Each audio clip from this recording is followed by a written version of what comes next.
Բարի օր, այսօր կխոսենք եղունգների սնկային հիվանդության եւ ներաճի մասին, տաղավարում հյուրընկալել ենք մաշկաբան պոդոլոգ Մուշեղ Մանուկյանին։ Բարև ձեզ։ Բարև ձեզ։ Ինչ է իրենց ներկայացնում եղունգի սնկային հիվանդությունը։ Հաճախակի հանդիպող հիվանդություն է եղունգների սնկային հիվանդությունը, որը որ ախտորոշվում է միայն լաբորատոր հետազոտության հիման վրա, որտեղ եղունգի գույնի փոփոխությունը եւ հաստությունը դա չի կարող պայմանավորված լինել միայն սնկային հիվանդությամբ։ Եթե ունեն մարդ գույնի փոփոխություն, եղունգը ունի գույնի փոփոխություն կամ հաստացում, ապա անպայման պետք է հետազոտվի լաբորատոր հետազոտությամբ, որի որ պատասխանների հիման վրա արդեն բժիշկը որոշում է կա սնկային հիվանդություն թե չէ։ Կարող եք sense ասենք, հարցի մյուս կողմից է նայենք, մարդը կարող է առողջ եղունգ ունենալ, բայց պատահաբար հանկարծակի այդպես որոշի, որ լաբորատորիայով հետազոտություն հանձնի, տեսի, որ դրական է։ Այսինքն դա տեսանելուն չերևացող ինֆեկցիոն հիվանդություն է, որը որ կարող է, եթե ժամանակին չդիմեն շուտ բժշկի, կարող է այն խորանալ ընդհանուր մինչև առաջացնել տարբեր ախտահարումներ, եղունգի ծանր ախտահարումների։ Ինչից են վարակվում հասարակության մեջ շատը վարակիչ է հանդիսանում հիմնականում հասարակական տեղերից օգտվելուց, լողավազաններ, շոգեբաղնիքներ, մարզասրահներից օգտվելուց նման դեպքերում հավանականությունը մեծ է լինում սնկային վարակների, սակայն եթե մարդու մոտ տվյալ օրգանիզմը գործում է նորմալ, առողջական խնդիր չունի, այսինքն եթե խոսում ենք կոնկրետ եղունգների սնկային խնդիրներից, սնուցման խանգարում չունի, ապա կարող է նա մակերեսային հայտնաբերվել, բայց լրիվ օրգանիզմի հաշվին ինքնուրույն այն բուժվել։ Մեծամասնությամբ դիմում են մաշկաբանին նման խնդիրով, սակայն լինում է արդեն այն աստիճանի ծանրության, որ չգիտեն մաշկաբանը զբաղվի նման խնդիրով, թե վիրաբուժական ընդհանուր հասնել գործը։ Կա նման մասնագիտություն, դա կոչվում է պոդոլոգիա, որը որ զբաղվում է նման խնդիրներով, այսինքն շատ հակիրճ ներկայացնում, դա այն մասնագիտությունն է, որը գտնվում է մաշկաբանի եւ վիրաբույժի մեջտեղում։ Մարդիկը ինչին պետք է ուշադրություն դարձնեն, այսինքն որ ախտանշաններն են հենց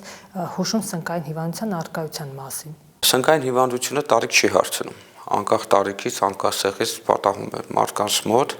եթե մարդիկ նկատում են եղունգի գույնի փոփոխություն, հաստացում, փչվածություն, ապա անհապաղ պետք է դիմեն մասնագետի։ Դրանից հետո արդեն մասնագետը մաշկաբանը որոշում է ուղարկել լաբորատոր հետազոտության, թե նման կլինիկական պատկերը բավարար է սնկային ախտորոշման համար, որովհետև փորձը ցույց է տալիս չնչին խնդիրների դեպքում դիմելու մասնագետին ունենում ենք կարճ բուժում, բայց եթե խնդիրը խորանում է, ապա հանդիպում ենք բացի սնկային հիվանդություններից այդ տարատեսակ հիվանդություններին, եղունգների հիվանդություններին, ընդհանուր մինչև օնիխոդիստրոֆիաներ, սնուցման խանգարումներ, հաջեղնգային գորտնուկներ եւ այլն եւ այլն։ Նշվում է, որ որպես ախտանշան հանդիսանում է նաեւ եղունգի տհաճ հոտը, բայց եղունգները հոտ ունեն։ Հոտ հասկացողությունը սպეციფიկ հոտ հասկացողություն, տենց ճակերտավոր ասեմ, լավ, սպეციფიկ հոտ հասկացողություն եղունգների դա կլինիկական ախտանիշների մեջ չի մտնում, սակայն դա հուշում է, որ պետք է անհապաղ լաբորատոր հետազոտության տալ։ Եղել է դեպքեր, որ ձեր ասած այսպիսի սպეციფიկ հոտը եղել է, բայց ցունք չի ախտորոշվել,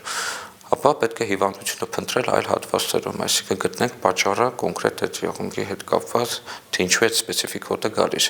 որովհետև լինում է դեպքեր տարբեր զանազան հիվանդությունների ֆոնի վրա է հետ գալիս։ Մարդիկ, որ որևէ բարեկամի տուն են գնում,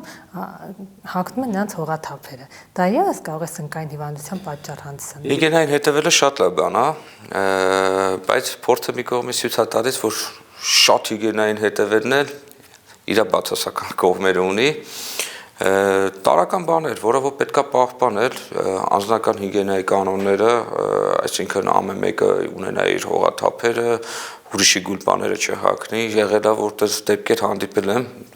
բուժառուտես հետ կապված, որ ասում եմ գուլպան փոքր է եղել, ես հարազատից գուլպան եմ հագել ու մտածում եմ, որ իրանից այդ սունկը վարակվել։ Սունկը դա մի հիվանդություն է, սնկային եղունգների մի հիվանդություն է, որտեղ որ մարդիկ իրար մեջ մեղավոր են ման գալիս։ Սակայն ինքը մի բարձ բան ունի, եթե դու ունես առողջ ոտնաթաթ, առողջ եղունգներ, ապա դու ապահովագրված ես նման խնդրից, այսինքն վարակի հավանականությունը քիչ է լինում։ Դրա համար եղունգները ճիշտ կտրելը, անընդհատ լոգանքներ անելը, հաճախակի ոտնաթաթերի լոգանք կատարելը, հականսեպտիկ միջոցները կիրառելը բնականաբար դա եռակի քառակի անգամ պաշտպանում է սնկային հիվանդություններից։ Դա հենց առողջ ոտնաթաթ ունենալու գաղտնիքներ։ Առողջ ոտնաթաթի գաղտնիքներից մեկը, սակայն առողջությունը ապահովողը դա բժիշկն ու բուժարունն են միասին։ Սնկային հիվանդությունը ինչու է միշտ հանդիպում, այսինքն ոտնաթաթերի դեպքում եւ ոչ ձեռքերի եղունգների։ Փորձ է տալիս, որ ոտնաթաթերի վրա ավելի շատ է հանդիպում սնկային հիվանդությունը, քան թե ձեռքերի վրա, դա ինչով է պայմանավորված փակ տարածությունից, այսինքն տարին 12 ամիս, եթե վերցնենք, մարդը մեծամասնությամբ կրում է փակ կոշիկ, որտեղ որ փակ տարածության մեջ տեղի ունենում խոնավության բարձրացում, եթե լինում է նամանավան դեպքեր, որ մարդիկ ունենում են գերքրտնարտադրություն։ Տարական գերքրտնարտադրությունը եւ այդ փակ տարածությունը նպաստում է սնկագոյացման վտանգին, այսինքն սնկագոյացման առաջացմանը։ Դա համար խորհուրդ է տրվում, երբ որ մոտենում է տաք եղանակները, առաջինս հնարավորության դեպքում կրեք ազատ կոշիկներ, բաց կոշիկներ, որովհետև այս դեպքում ունենում եք արդեն առողջ ոտնաթաթ, միկրոֆլորայի բարձրացում ու պաշտպանվածություն։ Մի մտածեք այդ ուղղությամբ, եթե բաց կոշիկ են կրում, ուրեմն վարակվելու հավանականությունը մեծ է։ Ես կասեմ, որ դա հակառակն է, ավելի շատ բաց կոշիկների դեպքում ոտնաթաթը ձեռք է բերում լավ իմունիտետ, բարձր միկրոֆլորա։ Մի բան կա, որը որ շատ է նկատել իմ բուժարունների մեջ, հաստ գուլպա հասկացողությունը։ Ես դեմ եմ նման գուլպաներին, պետք է հագնել բարակ, որովհետև բարակի դեպքում ոտքը ոչ լինում է խոնավ, ոչ լինում է շատ չոր։ Լավ, իսկ եթե հաստ գուլպա եք հագնում ու դրանից հետո մարդը արագ քայլում է, վազում է եւ այլն օգտվում է ֆիզիկական ծանր ֆիզիկական աշխատանք է կատարում, տեղանում գերքրտնարտադրություն։ Իսկ գերքրտնարտադրությունը ինքը եթե օդափոխություն չի լինում, դա նպաստում է ոտների միկրոֆլորայի անկմանը։ Իսկ նամանավան ձմեռը հաստ գուլպաներ հագնելու խորհուրդ չեմ տա նորից, որովհետեւ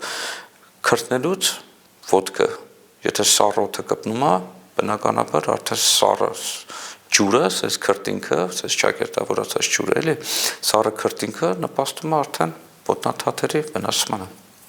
Բայց այս դեպքում ասում են մարդը ոտքերից է մրսում, չէ՞, հիմա մարդված տաք գուլպա չհագնում։ Եթե կոշիկի մեջ են։ Եթե կոշիկի մեջ է տաք գուլպա հագնում, բնականաբար դա ռիսկ է հանդիսանում, բայց եթե ուղղակի տանը կրում է տաք գուլպանը, դա նորմալ ենք նայում, բայց փակ կոշիկի մեջ մի հատ հաստ գուլպա, դա այդքան էլ ճիշտ չէ։ Եղունգի գույնը, ձևը կարող են հուշել սնկային հիվանդության մասին։ Եղունգների գույնի ձևի փոփոխության դեպքում, տեսեք, եթե կա գունային փոփոխություն, այսինքն գունային երանգներ, տարբեր դեղնաշագանակագույն, դեղնականաչավուն կամ մուգ շագանակագույն, կամ եղունգի վրա տեղի ունենում բծեր, ճաքեր, նման խնդրի դեպքում մեզ բնորոշա մի բան, որ սա վсё, վերջ, սա սնկային է։ Չէ, բայց պարտադիր է բժիշկը առաջնայած մի հատ լաբորատոր ախտորոշման դա ժխտի կամ հաստատի, եթե ժխտվում է, այսինքն բացասական է գալիս սնկային խնդիրները, դա հիմնականում լինում է ցնուցման խանգարումների մեջ պետք է փնտրել հիվանդությունը նման դեպքերում։ Նու մոտավորապես 10-ից ավել ցնուցման խանգարումներ կան, իսկ այդ ցնուցման խանգարումները լինում են քրոնիկական հիվանդությունների ֆոնի վրա, ամենաշատը տարածված դա անոթային, ստորին վերջույթների անոթային խնդիրների դեպքում, վահանաձև գեղձի խնդիրների դեպքում, այսինքն դա պարտադիր չի, որ եթե հորմոնալ շեղումներ չկա վահանաձև գեղձի, սակայն գեղձի վրա կա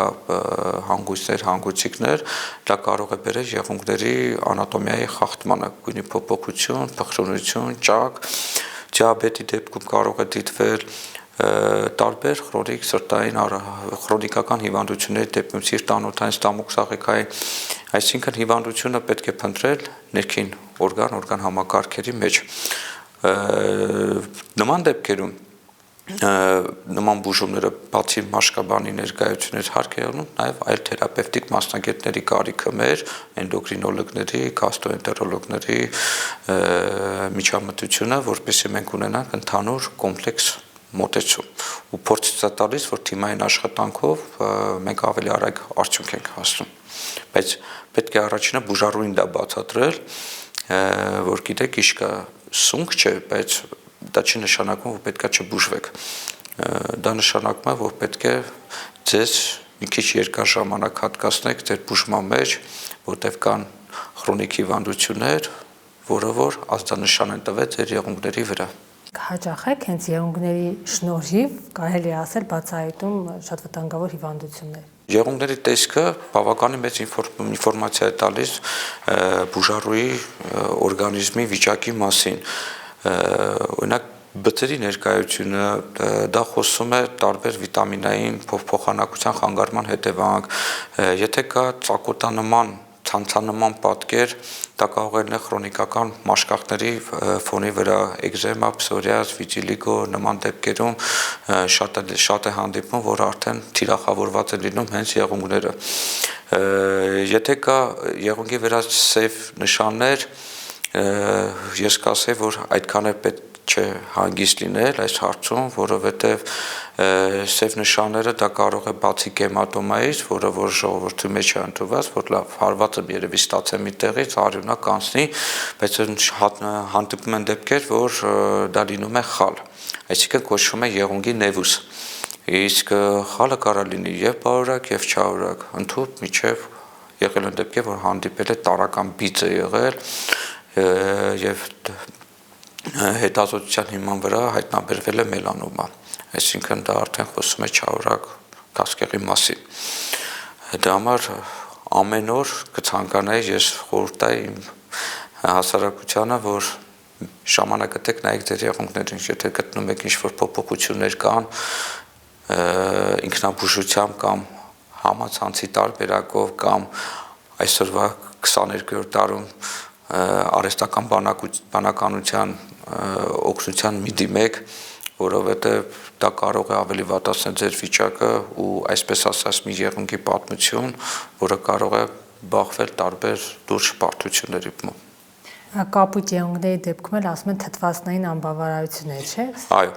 եթե կապտանման պատկեր է, դա խոսվում է հիպերկապնիա, այսինքն թթվածնային անբավարարության, դա հիմնականում լինում է անոթային խնդիր ունեցողների ու քրոնիկ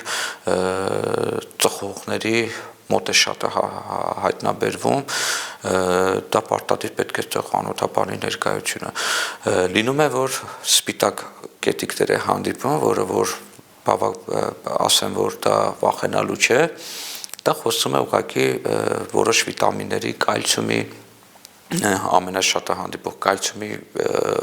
վիտամին կալցիումի փոխանակության խանգարման հետևանք կարող է դեֆիցիտ լինել կամ հակառակը շատ լինել, նման դեպքերում պետք է օգտագործել վիտամիններ, լավ, կա եղունգներ, որը որ լինում է, որ մանր բծեր է լինում, այդ մանր բծերի հիման վրա դեպքեր է եղել, որ աուտոիմուն հիվանդությունների ֆոնի վրա է հայտնաբերվել, դա հիմնականում եղել է տարբեր ընդհուպ միջև պսորիազանման, պարապսորիազ կամ հենց պսորիատիկ եղունգներ ու նման դեպքերում պետք է վերահսկել եղունգների ախտաբանությունը, քանի որ չգիտես վերջում ինչ կդառնա, որովհետև եղել է դեպքեր, որ շատ ծանր անհավանական պատկերից, անհավանական կլինիկական պատկերից ստացել ենք անհավանական դրական արդյունքներ, սակայն դա պետք է բուժառուին սովորացնել, կրթել նման հիվանդությունից լավ ինֆորմացիա ունենա, որ ինքը հասկանա ոնց իրեն վերահսկի նման խնդիրների դեպքում։ Եղավ, իսկ ընդհանուր այո եղունգների խնդիրները, ձևը, տեսքը, ամեն ինչ խոսում է մարդու ընդհանուր միջև բնավորություն։ Այսօր շատ տարածված է գելակ ասվածը, որքանում է դա սնկային հիվանդության պատճառ դառնում։ Գալիս են մարդիկ գեղեցկության սրահներից տուժած։ Լինում են դեպքեր, որ նման խնդրով հանդիպում ենք ու բավականին նորից ասեմ, որ շատ եւ բուժարարները հիմնականում մեղքը բարձում են մեր էսթետիկ ծառայության աշխատողների վրա, այսինքն մատնահարդարների վրա, բայց ես այդքան էլ կով չեմ, քանի որ մատնահարդարը դա ինքը ապահովում է միայն էսթետիկ տեսքը։ Եկեք ճիշտը խոսանք, լավ։ Եթե դուք գնում եք, ուզում եք ձեր ուզած գույնը լինի ձեր եղունգների վրա, նա ինքը լիարժեք ապահովում է։ Օրինակ մեր մատնահարդարները բոլորն էլ լավ պրոֆեսիոնալ աշխատող են։ Սակայն այստեղ կա հասկացողություն։ Եթե մատնահարդարը տեսնում է խնդիր, եղունգի գույնի փոփոխություն, նորից կամ այն նորմալ եղունգը չի, որը որ մոտը հարցեր է առաջանում, դա պարտավոր է ինքը այս դեպքում ոչ բուժարով, այսինքն հաճախորդին ներկայացնել, որ գիտեք ինչ կա, կասկածելի բաներ եմ տեսնում, լավ կլինի մի հատ բժիշկը նայի։ Եթե մենք շղթում ենք, եթե մենք տեսնում ենք, որ դա խնդիր չի, կարող է հանգիստ օգտվել բուժարուն էսթետիկ ծառայություններից։ Սակայն եղել է դեպքեր, որ մեր դեպքում բուժարը իրենց դեպքում հաճախորդ լավ սենց ասեմ, պնդել է, որ ես ժամանակ չունեմ, դրա հավեսը չկա եւ այլն, ինչ տապ էսթետիկ ծառայություն մատուցեք ու այս պարագայում բախվել են շատ լուրջ խնդիրների։ Հիմա հարցով է մեղավոր։ Ես գտնում եմ, որ ում է որ մեղադրենք չի բուժվի։ Ճիշտ կլինի արդեն դիմել բժշկի, լավ, որովհետեւ նման խնդիրների դեպքում ես կոչ եմ անում մեր հասարակությանը ու հատկապես աղջիկներին ու կանանց նման խնդիրների դեպքում պատասխանատվության տակ մի գցեք մեր մատնահարդարներին, որովհետև սենց դեպքերում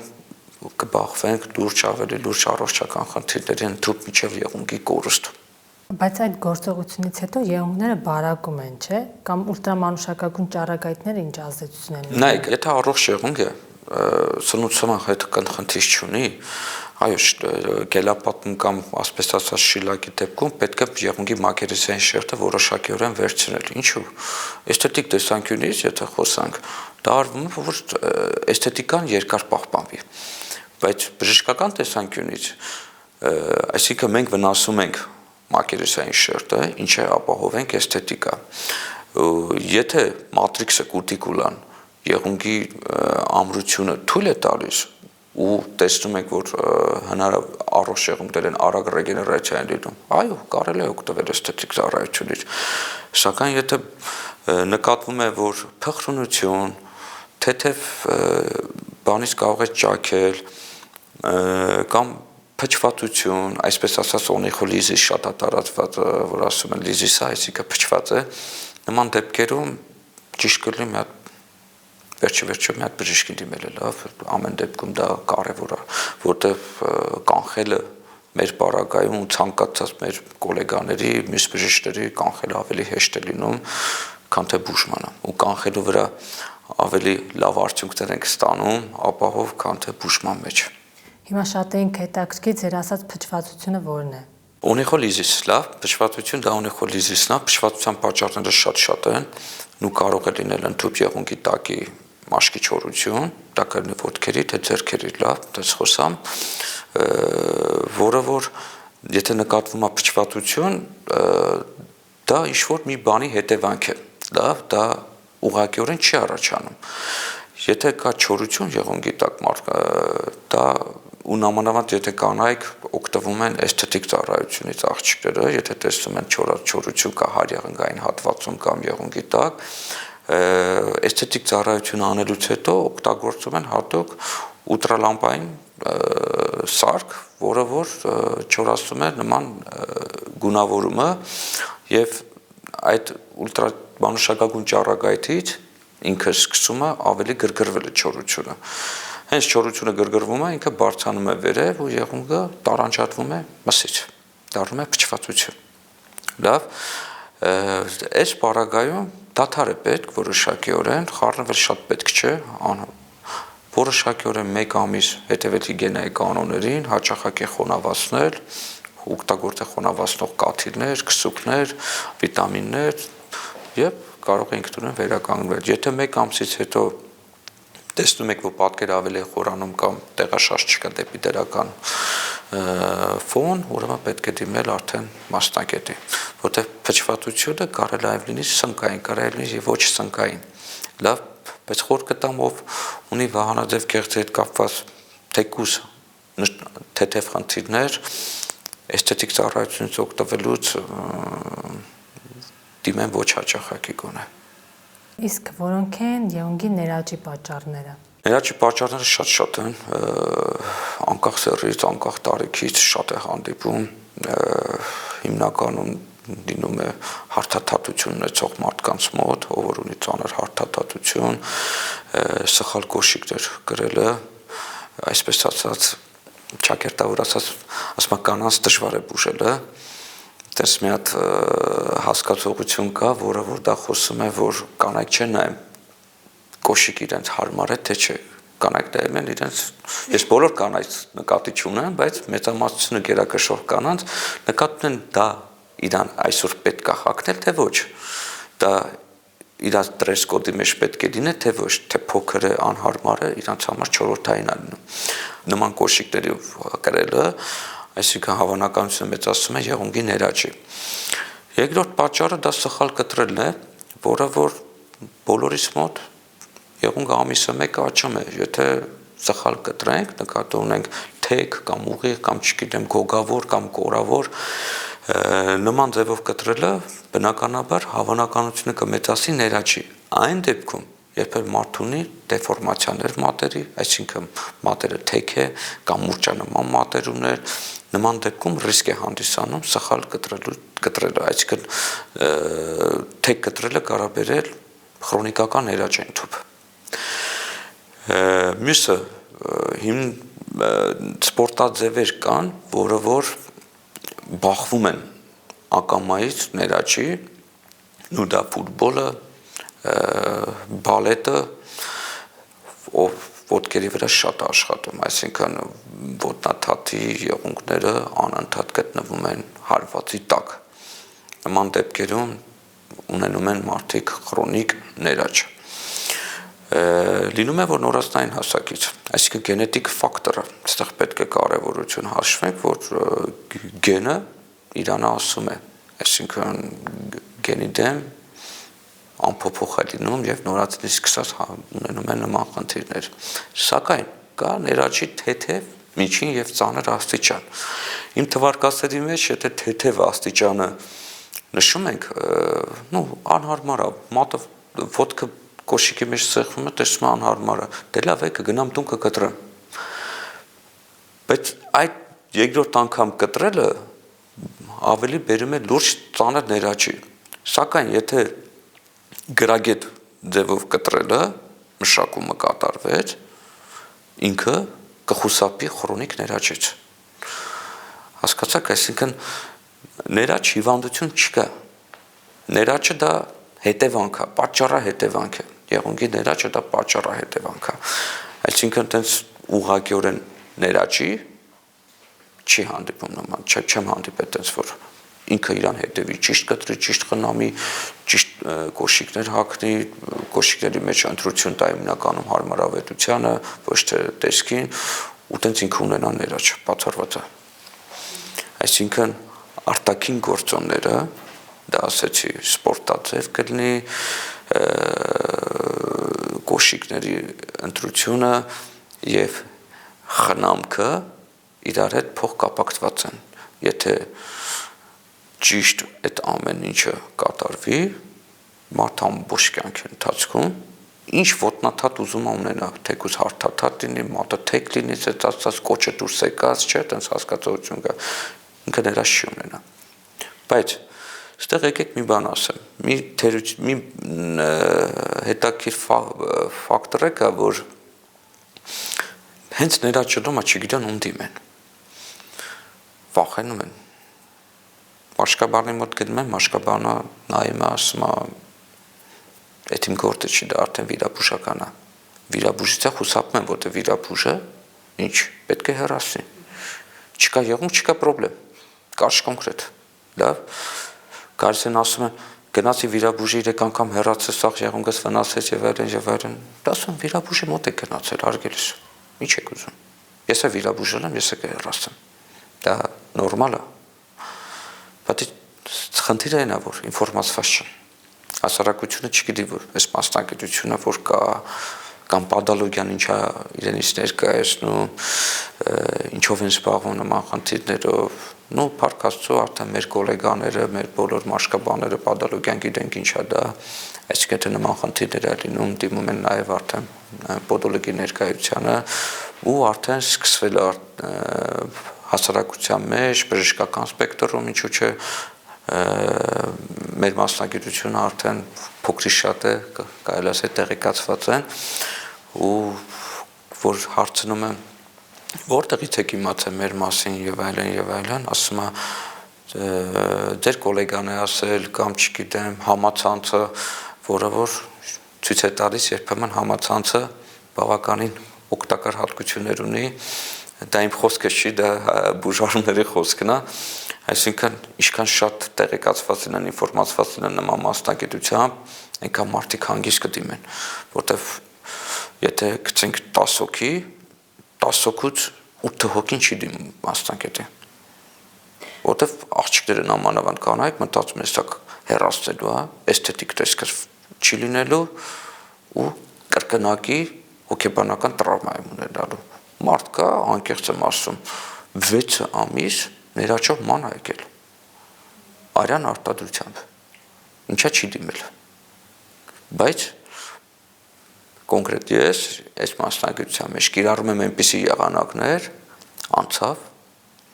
ոչ վիրահատական, ոչ տրավմատիկ, ունենում ենք հենց տեղում, արդյունքներ մոտավորապես ասենց ասեմ 30-ից 40 րոպե, ամենաշատը, մարդ իր կոշիկը հագնում գնում է, ոչ ժամանակի կորուստ ունենում, ոչ տեղաշարժման սահմանափակում ունենում, դրանից լավ բան կարծում եմ որ դեռ չկա։ Ներաճի դեպքում կա տնային պայմաններում, ինքնօգնության ձև, ասում են 20 րոպե դնում ես օճառաջրի մեջ ոտքեդ եւ ներաճից ազատվում ես։ Ներաճի դեպքում տան պայմաններում, եթե թեթև կարմրատություն ենք տեսնում եք, թեթև կարմրատության դեպքում, ապա պետք է նայել կարմրությունը որ կողմից է, եթե կողմնային թմբիկների վրա է կարմրատություն լինում, այտուցվածություն շատ թեթև խոր, կտամ օգտագործել պերօքսիդի լուծույթներ, հակաբիոտիկ քսուկներ, նույն ինքը լևամեկոլ, կարող եք հանգիստ օգտագործել, բայց եթե մարդիկ կամ որ ասում են, դե լավ է բժիշկին չա տեսել, որ մի հատ էս խորհուրդ է տալիս, ես էլ եմ դրան եմ համաձայն, բայց այնպիսի բաներ ենք մենք ասում, որը որ անվնաս է, բայց ավելի անվնաս, դա հիմնականում թեյի ծառի յուղ է, որը որ շատ են օգտագործում, նշի յուղ, կերչակի յուղ, այսինքն նման յուղերը կարող են օգտագործել, որպեսզի խուսափեն։ Կարմրատության այտուցվածության դեպքում ինքը պետք է հագնել, հարմար կոշիկներ, միանշանակ։ Պետք է թողել այդ կոշիկները եւ հագնել հարմար կոշիկներ ու ծովի աղի վանաներ օգտագործել քոուր կտամ, այսինքն դա հանգստացող է հակաբորբոքային է, որը որ կխուսափի ավելի ծանր աստիճանի ներաճային խնդիրներից։ Բայց եթե արդեն միջին աստիճան, թեթև ծանր աստիճան, այս դեպքում փորձատու է, որ ինքնաբուժությամբ ավելի ավարտացե վիճակը, այդ արդեն ինչ աստիճանի բարդացած է եղել, որ ինչ աշխատել եմ բուժարուի վրա, ինքը չի զգացել։ Այսինքն անիմաստ տեղը չեմ ուզում ասեմ, բայց լսելա տեղատան աշխատակցի խորհուրդը։ Գնա կողքից կտրի հանի, այս տեղերը քսեք, ժողովրդական մի հատ տեղ կա է քսուկ, այն որ սպეციფიկ հոտունի չգիտեմ անունը տամ թե չտամ, Վիշնևսկին։ Ու տենց ընկել էր պատմության մեջ։ Փառք Աստծո, հիմա ամեն ինչ լավ է, նորմալ է, տեղատան աշխատողը տեղատան աշխատում է, բուժարուտը բուժված է։ Ուղղակի չգիտեմ, եթե խնդիր է լինում, մարդ պետք է իր վրա վերցնի, որ ես ունենամ, ինչ կանեմ այս խնդիրը։ Նոր խորհուրդ տան, որտեղ մեր հասարակություն սիրում է հարևանի ասածը, տեղատան աշխատողի ասա, հարևանը թող հարևանություն անի, տեղատան աշխատողն է թող տեղատնով զբաղվի, լավ տեղերով զբաղվի, որտեղ կա բժիշկ կամ մասնագիտություն, որը որ նման խնդիրներով զբաղվում է։ Վերջերս նորաձև է կանայք ոտքերի եղունգները մի քիչ երկար են թողնում, հատկապես ամռանը։ Դա վնասներ կարող է հասցնել։ Նայեք, եղունգների երկարությունը կախված է ոտնաթաթի մատի անատոմիայից։ Եթե մատի անատոմիան այնպեսի կառուցվածք ունի, որ անընդհատ հարվածում է, կողքի թմբիկները նկատում եմ, այսինքն կողքի թմբիկները անընդհատ հարվածի տակ է դնում եղունգներին, բժշկական տեսանկյունից ենք դեռ խոսում, լավ, նորմալ է, որ մի քիչ երկար թողեն, որտեղ դա ապահովագրում են ներաճից, այսինքն կանխվում է ներաճային խնդիրներից։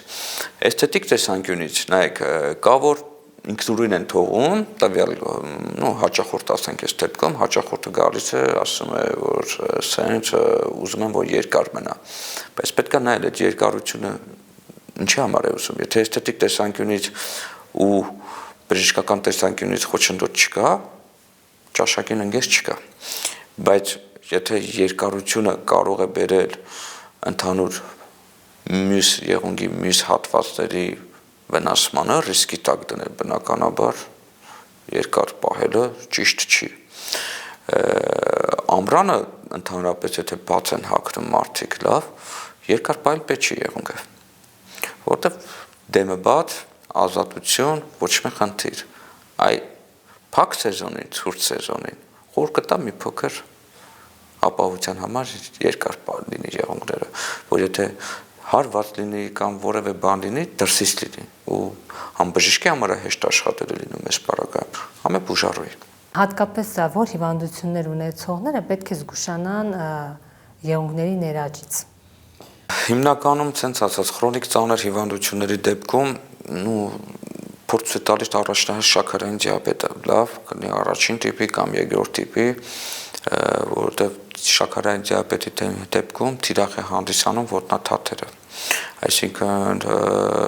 անոթային խնդիրներ է առաջանում, տարբեր նյարդային զգայունություն է իջնում, ու այս պարագայում թեթև կոշտուկը, լավ, սենց ասեմ, թեթև կոշտուկը կարող է աչքաթող արվել ու բերել ընդհանուր մինչև գանգրենայի։ Դիաբետիկ ոտնաթաթերը ամենանուրբ թեմաներից մեկն է, որը որ մարդիկ չգիտեն ինչ անեն, որտեվ եթե գիտեն խնդիր կա ու դիաբետ է, վախենում են մոտենան, դա կլինի տան անդամները կամ չգիտեմ հարազատներից որևէ մեկը եղունգները կտրենք, չկտրենք եւ այլն կամ վերք է մի հատ անտիբիոտիկ քսենք թե ոչ, սենց դեպքերում ինչքան շուտ դիմենք մասնագետի, այնքան ավելի շուտ կկանխարգելվի նման չարաբաստիկ գանգրենայից, լավ, իսկ դիաբետի ոտնաթաթի դեպքում ով դիաբետով խնդիր ունի, խոր կտամ ամեն օր, ամեն երեկոյան աշխատանքի ավարտից հետո հանգստի ժամին մի հատ ընդհանուր զննում կատարել, ինքնուրույն զննում, եղունգների վիճակ, ոտնաթաթի տակ, կա ինչ-որ կոշտուկ, վերք կա, որտեղ չնչին փոքր վերքը բերել է շատ լուրջ խնդիրների, որտեղ իսկ 60-ից 70-ից մեծ տարիքի մարդկանց մոտ ցավային ռեցեպտորները պակասում են, վերք ունի ոտքի տակ, բուժառում, ասում բժիշկ այս ոչ մի բան չեմ զգում, ինչ ուզում եք արեք, դա ոչ թե պետք է ուրախացնի, որ ինչ պետք է անեմ, այլ հակառակը դա շատ է տխրեցնում ու դա ավելի կրկնակի երակի պատասխանատվություն եք վերցնում նման խոցերի դեպքում ոտքերի տակի, լինում է դեպքեր, այո, նաև մեր աշխատանքի միանում են նաև անօթաբանները, փորձառու, որը որ օգնում են, որ արագ այդ վերքը փակենք։ Եղունգների թե սնկային հիվանդության դեպքում, թե ներաճի, որքան ժամանակ է տևում բուժումը։ Եթե մաշկաբանի տեսանկյունից նայեմ, լավ, քանի որ ես ինքս մաշկաբան եմ, երկար է տևում։ Սակայն եթե ես նայեմ որպես մաշկաբան պոդոլոգ, բուժման կուրսը կրճատվում է, այսինքն բացի տեղային դեղորայքային նշանակումից կատարվում են որոշակիորեն պրոցեդուրաներ, որը որ բուժման կուրսը կրճատվում է միանշանակ։ Ու շեշտեմ, անցավ առանց անցկայացման, առանց որևէ այլ բարդությունների, դա հատուկ այնպիսի պրոցեդուրաներ են, որը որ ոչ մի բուժարունի տեղաշարժման սահմանափակում չի դրվում, հանգիստ կարող իր կոշիկները հագնել գնալ։ Այսինքն պադոլոգիան եւ մաշկաբանությունը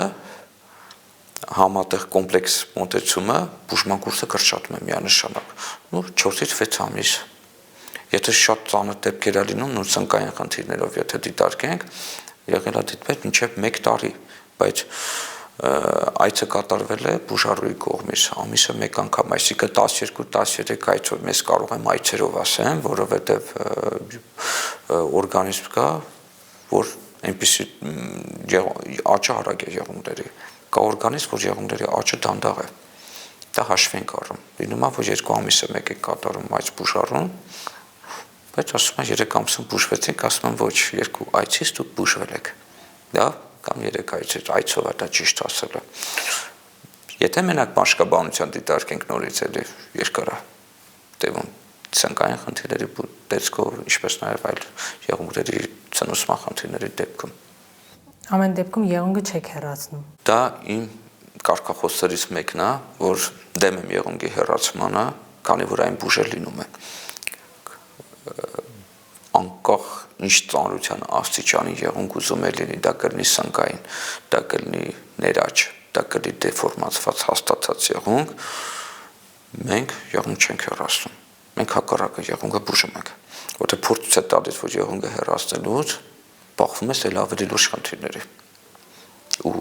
սկսած էսեցիկ ծանր դեֆեկտից, ընդհանուր միջև եղունգի ոչնչացմանը ցած ասած։